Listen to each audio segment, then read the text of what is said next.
Now, the essence of all this is अब इस सब का सार ये है कि सबसे पहले ये समझना होगा कि अस्तित्व की प्रकृति क्या है।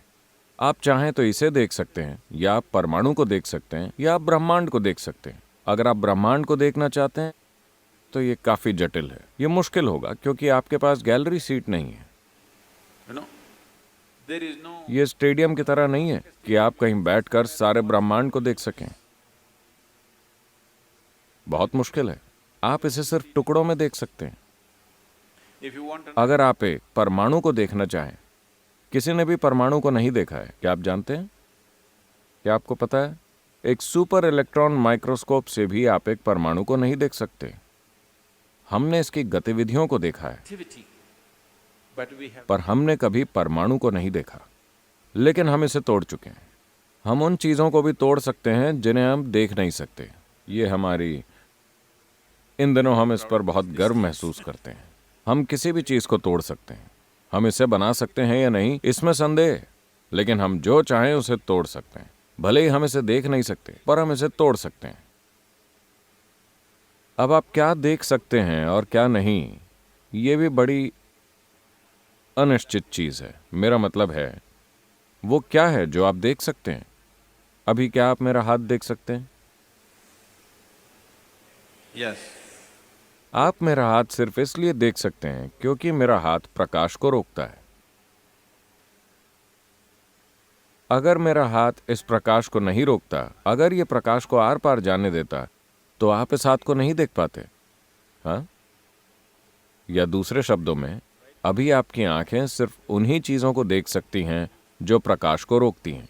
जो भी चीज प्रकाश को आर पार जाने देती है, उसे आप नहीं देख सकते। सबसे पहली बात है कि आप प्रकाश को ही नहीं देख सकते। यहां जो प्रकाश है, क्या आप उसे देख सकते हैं? नहीं, आप सिर्फ उसे देख सकते हैं जो प्रकाश को रोकता है। जो प्रकाश को नहीं रोकता, आप उसे नहीं देख सकते। बहुत बुरी बात है ना? आपको उन सभी चीजों को देखने के काबिल होना चाहिए जो प्रकाश को आर पार जाने देती हैं, क्योंकि वो महत्वपूर्ण चीजें हैं। लेकिन अभी आपकी आंखें सिर्फ उसे ही देखने के लिए प्रशिक्षित हैं या देख पाने के काबिल हैं जो प्रकाश को रोकता है। तो जीवन जैसा है, उसे वैसा ही देख पाने की पूरी प्रक्रिया का मतलब है सबसे पहले एक ऐसी आंख को विकसित करना जो विचार शून्य हो। an eye which is ऐसी आंख जो विचारों से मुक्त हो। जब मैं विचारों से मुक्त कहता हूं, तो इसका मतलब है कि ये यादों की मिलावट से मुक्त हो। अभी ये दो आंखें यादों से पूरी तरह भरी हुई हैं। देखिए, आप ये देख सकते हैं। अगर आप कुछ लोगों के समूह को ऐसे देखते हैं, अगर आप बस यूं ही ऐसे देखते हैं, अगर इन सैकड़ों लोगों के बीच अगर कोई एक ऐसा चेहरा है जो परिचित है, तो आप देखेंगे कि वो चेहरा अचानक बिल्कुल स्पष्ट दिखेगा। क्या आपने गौर किया है?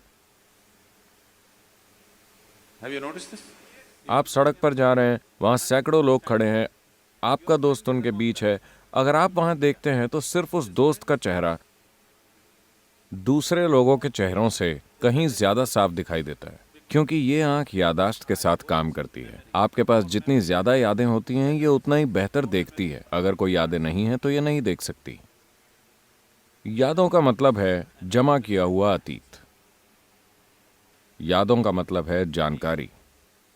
यादों का मतलब है ऐसी चीज जो नहीं है, but लेकिन होने का नाटक करती है। यादें असलियत से ज्यादा असली होती हैं, है कि नहीं?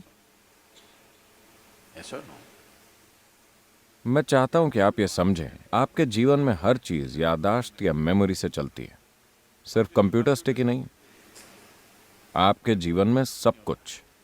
जब मैं यादाश्त कहता हूं तो ये केवल यहां नहीं है। आपका शरीर ही यादों का एक ढेर है। अगर आप केला खाते हैं eat a banana तो ये एक पुरुष का शरीर बन जाता है, और अगर वो एक केला खाती है तो ये एक महिला का शरीर बन जाता है। ऐसा सिर्फ शरीर में मौजूद यादाश्त की वजह से होता है ना? जानकारी जो इस शरीर में भरी है और जो उस शरीर में भरी है, वो अलग अलग है। वही केला एक आदमी बन जाता है, वही केला एक औरत बन जाता है। yes or no या क्या आप अलग अलग तरह के केले खा रहे हैं? वही चीज, वही भोजन अगर आप खाते हैं तो ये एक तरह का बन रहा है। एक व्यक्ति में ये काली त्वचा बन रहा है, किसी दूसरे व्यक्ति में ये गोरी त्वचा बन रहा है। कैसे? ये आपके भीतर मौजूद यादों की वजह से हो रहा है। Do you remember? क्या आपको अपने पर दादा याद है?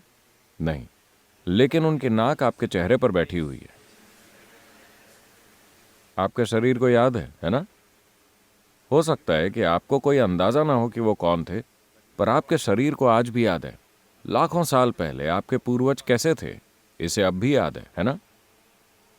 तो आप जिसे अपना शरीर कहते हैं वो बस यादों का ढेर है, और आंखें यादों से भरी हुई हैं। वो आंख जो यादों से भरी है, जो आंख यादों से दूषित हो चुकी है, वो किसी भी चीज को वैसा नहीं देख सकती जैसी वो है। ये चीजों को सिर्फ वैसा देखेगी जैसा इसके लिए सुविधाजनक है, क्योंकि सॉफ्टवेयर भीतर से काम कर रहा है। यह आपको किसी चीज को वैसा नहीं देखने देगा जैसी वो है। इसी को हम पारंपरिक तौर पर कर्म कह रहे हैं। Karma. यह आपके शरीर में है, यह आपकी ऊर्जाओं में है। जिस तरह से आपके शरीर में रासायनिक प्रतिक्रियाएं होती हैं, ये उसमें है, ये आपके मस्तिष्क में है, ये आपके मन में है, ये हर जगह है। आपकी जो भौतिक ऊर्जा है उसमें भी यादाश्त होती है, क्योंकि आप देखेंगे कि एक व्यक्ति की ऊर्जाओं का बर्ताव दूसरे व्यक्ति की ऊर्जाओं से अलग होता है। ऐसा यादों के प्रकार के कारण होता है। अगर आप इससे छुटकारा पाना चाहते हैं तो ये एक लंबी प्रक्रिया है। And if you get rid of this, अगर आप इससे छूट जाते हैं तो व्यक्तित्व और शरीर ढह जाएंगे। so another way, तो दूसरा तरीका इससे एक दूरी बना लेने का है। इसे बस थोड़ा दूर रखिए। जब आप इसके साथ खेलना चाहें तो आप इसके साथ खेलिए। जब आप इसे स्विच ऑफ करना चाहें तो इसे स्विच ऑफ करना आपके लिए मुमकिन होना चाहिए। तो इसके लिए एक बाहरी दृष्टि की जरूरत होती है।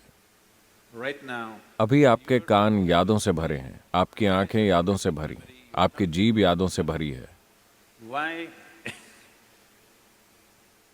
अगर आपका जन्म कर्नाटक में हुआ है और अगर आप उत्तर भारत में जाते हैं तो आपको खाने का स्वाद अच्छा नहीं लगता, क्योंकि जीभ यादों से भरी है।